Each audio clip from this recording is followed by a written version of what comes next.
Halo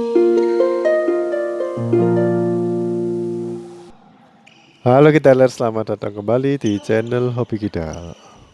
Di video kali ini aku main sama Dito dan Dennis. Mereka ini dari grup sebelah, tapi grupnya udah bubar. Jadi mereka gabung di sini. Sebenarnya Ivan juga anggota dari grup mereka asalnya, tapi dia kenal sama masih saudara sama Willy. Jadi diajak gabung ke sini duluan. Baru Dito sama Dennis. Aku udah pernah lihat Dennis main, tapi nggak pernah musuhan kalau nggak salah, atau pernah sekali.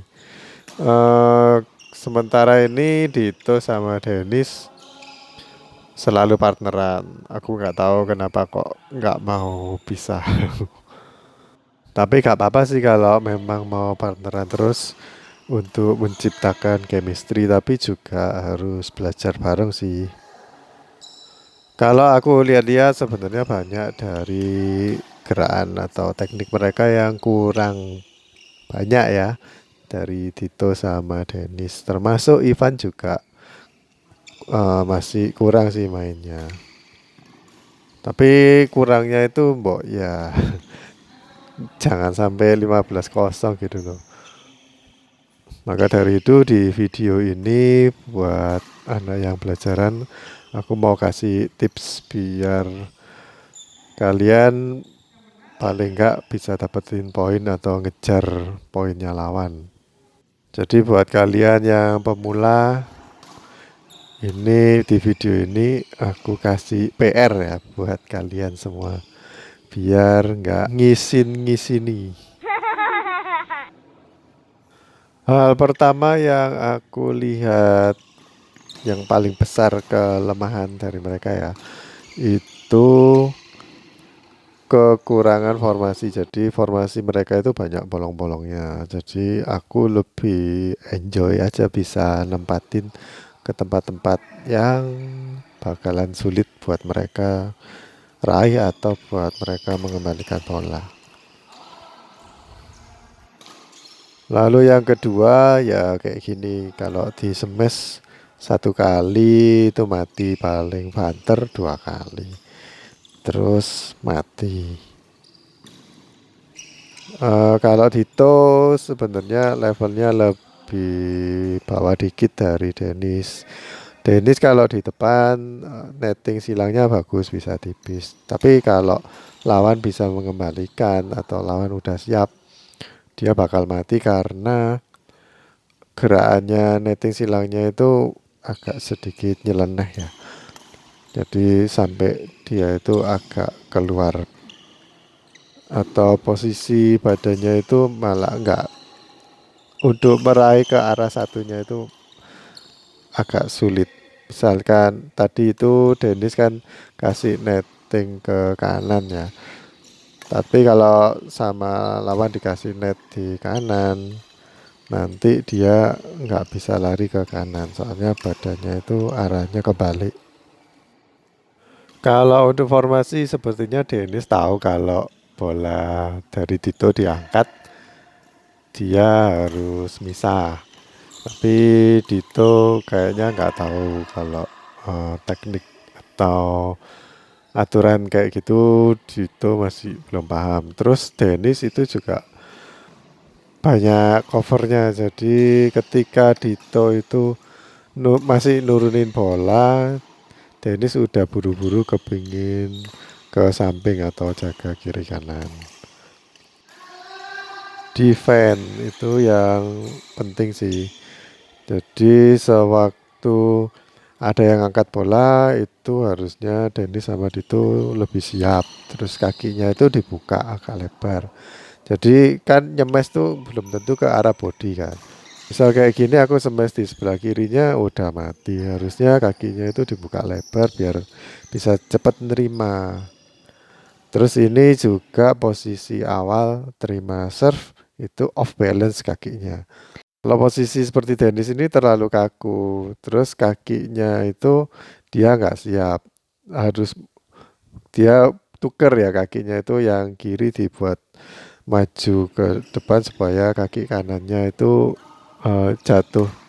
Waktu mukul kan memang kaki raketnya di depan ya, tapi khusus untuk servis, menerima servis sebenarnya nggak perlu pakai kaki kiri yang maju juga bisa. Tapi kalau mau kaki kanan yang maju, itu kaki kirinya diam aja, nggak usah gerak ke belakang. Nanti terlambat kayak tadi itu. Ya sayang banget karena poin langsung mati ya, karena nggak tahu siap kakinya itu bagaimana kalau terima serve. Terus tadi posisinya Dennis, tangannya kan menjulur ke depan lurus sama kakinya ya. Itu membuat body kita itu nggak balance. Harusnya raket atau lengannya itu dibuka. Mungkin contoh yang bagus tuh kalian lihat pemain-pemain Eropa kayak yang Kemke, pemain Prancis ya, atau sama yang Denmark itu, kalau terima serve dia itu agak bungkuk badannya, terus raketnya itu diangkat di ketinggian di atas garis putihnya net. Selain buat nakut-nakuti lawan itu kan seperti apa ya, orang mau nerekam ya, itu lawan bisa takut nanti kalau nanggung dikit udah di smash. Juga posisinya lebih balance. Ini Fantanya apakah poinnya lanjut? Ya enggak lah, mereka tadi dapatnya 0. Jadi ya mulai kosong kosong, lebih fair ya.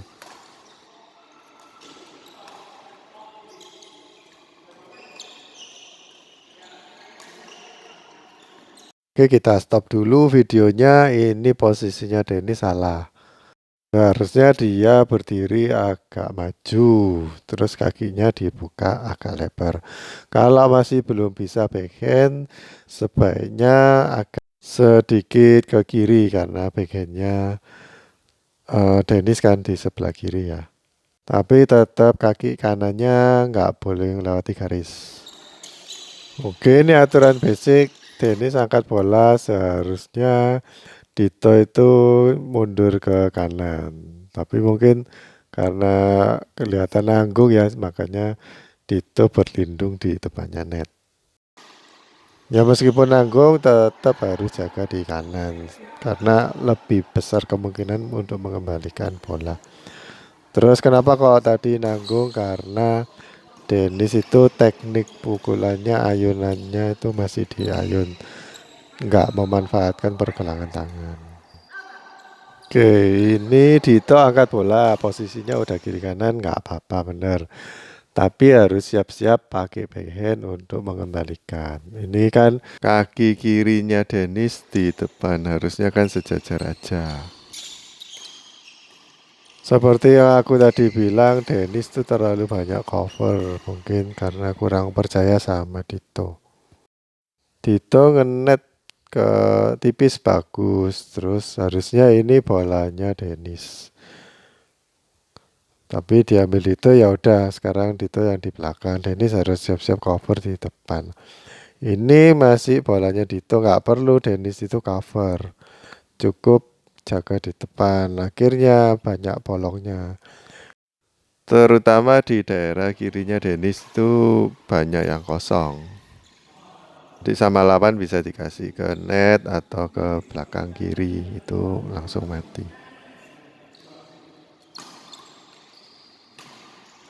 Aku gak tahu apa ada masalah dengan bahunya Dennis, tapi gerakan smashnya itu dia nggak nurunin bahu, tapi bahunya itu kaku. Jadi dia nurunin bola itu memanfaatkan gravitasi tubuh. Jadi tubuhnya dibawa ke bawah, tapi posisi lengannya itu kaku, apalagi bahunya. Harusnya itu kan ya diputer. Terus pada akhirnya selesai mukul kan bahunya itu agak dibawa ke depan ya. Selain juga harus pakai ini pronasi. Kalau posisi mukulnya salah, itu nanti bisa cedera dan nggak bisa kemana-mana. Jadi kalau mau nimpali smash 2-3 kali itu jadi nggak enak gitu. Jadi smash yang kedua pasti bakal lebih pelan dan lebih pelan lagi nanti yang ketiga.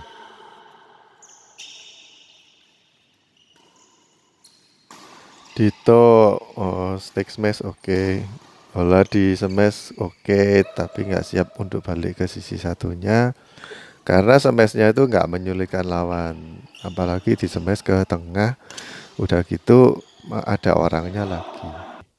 Bahkan ngambil bola yang super tanggung juga luput. Coba kalian lihat kaki kanannya Dito. Seberapa bisa kalian tuh harus perkirakan atau kalkulasi timing sewaktu selesai mukul kaki raketnya harusnya yang di depan. Nggak selalu harus kaki kiri dulu atau kanan dulu atau harus kiri kanan itu nggak selalu. Kadang-kadang kalau memang agak jauh ya kita harus melangkah kaki kiri dulu loh agak lebar terus kanannya lebar lagi atau kaki kirinya dilangkahkan agak lebar terus langsung dibuat lompat. Jadi jinjit sambil lompat mukulnya di udara nggak apa-apa pokoknya kaki kanannya nanti selesai mukul harus napak di lantai yang kaki kanan yang di depan. Ya sebaiknya gitu sih. Atau bisa juga misalkan posisinya agak sulit ya berarti kaki kiri terus kiri lagi baru kanan nanti yang melangkah. 3 steps gak apa-apa tapi gak selalu harus kiri kanan nanti jatuhnya ke kiri kiri kanan kiri tapi harus bisa juga ke kiri kiri kanan nanti jatuhnya kanan bener. Iya ore akhirnya pecah telurnya, poin buat Dennis dan Dito. Backhandnya Dennis juga masih belum bagus sih. Kemarin Ivan sama Dennis nanya aku setelah game ini berakhir. Dia tanya bagaimana caranya backhand supaya bisa sampai ke belakang. Tapi mereka fokus cuman di grip sama lengan. Padahal yang lebih penting yang jarang orang tanya. Kalau backhand sebaiknya footworknya dulu yang diperbaiki. Dennis ini footworknya itu boros, terlalu banyak langkah kecil-kecil, terus langkahnya kurang lebar. Sedangkan Dito langkahnya malah kurang.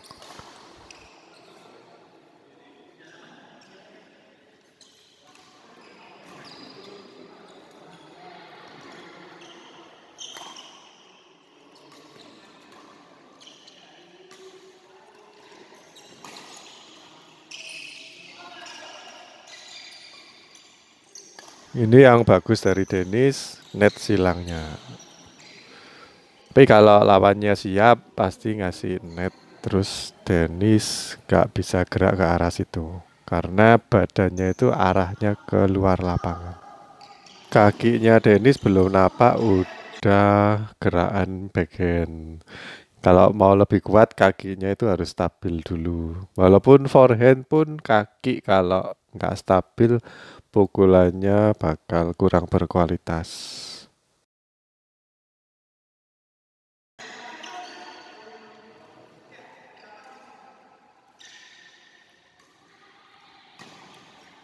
Untuk formasi juga masih kurang. Dennis ngapain maju kan bolanya diangkat.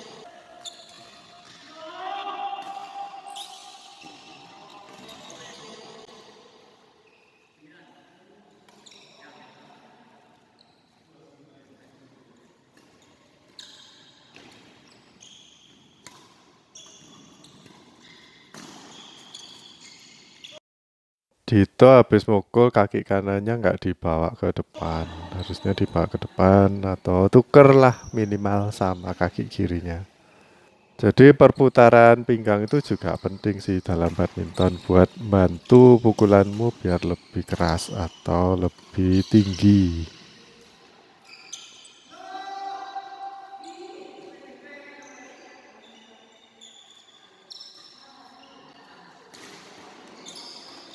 Dennis habis smash gak usah maju, biar Dito yang harusnya maju.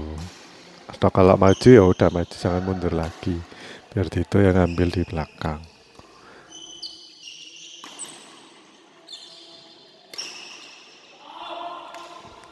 Ini aku gak nyangka bisa kembali. Aku kaget.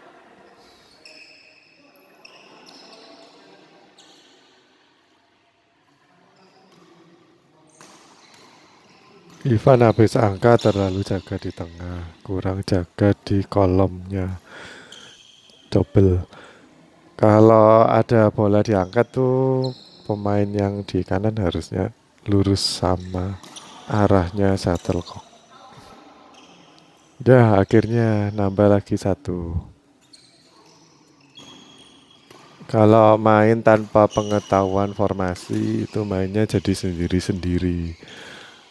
Tapi kalau disepakati dan ikut aturan yang basic aja, yang aturannya umum, itu pasti berhasil karena udah dites oleh waktu. Dari zaman Rudi Hartono sampai sekarang juga aturannya sama seperti itu. Kemarin aku lihat di YouTube tuh salah satu coachnya bilang kalau latihan eh, main skill ya, skill itu bisa diperoleh kalau kamu latihan dalam waktu yang cukup lama dan latihan dengan durasi yang banyak.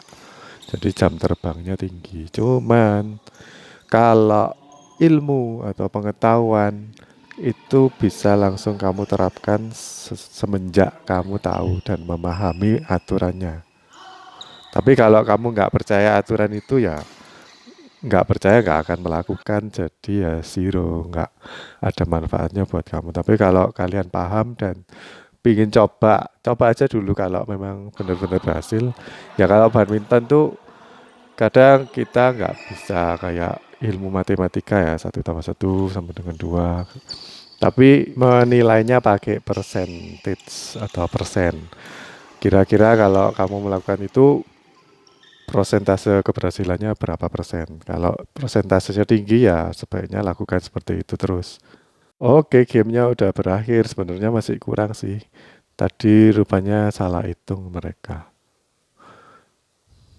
Tapi ya selisih jauh yang pastinya bakal dimenangin oleh Ivan dan aku dengan mudah. Oke guys, gitu aja video kali ini. Semoga bisa membantu dan khususnya buat Dennis dan Tito ya. Masih perlu banyak di-review dan belajar lebih banyak lagi. Nggak apa-apa, masih muda, masih bisa belajar lagi. Oke guys, jangan lupa like dan subscribe ya. Tulis di kolom komentar kalau mau nanya-nanya. Sampai jumpa di video berikutnya. Dadah.